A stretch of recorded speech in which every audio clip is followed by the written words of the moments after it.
ใส่ปุ๋ยสวนยางปุ๋ยที่เป็นปุ๋ยขี้ไก่ผสม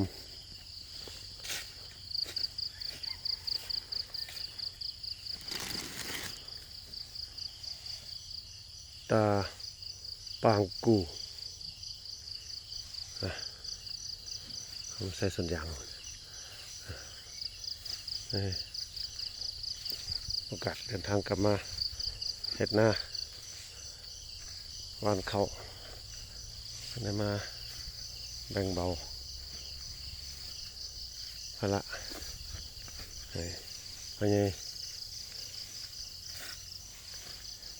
กับยายหวานปุ๋ยบำรุงดิน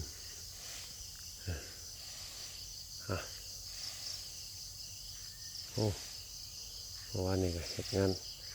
เฮ็ดนามาหมดมือลายแหละเช้านี้7:21 นาทีละบำรุงต้นยาง10 กระสอบวันนี้เราจะได้กินข้าวโอ้สวยอยู่นะ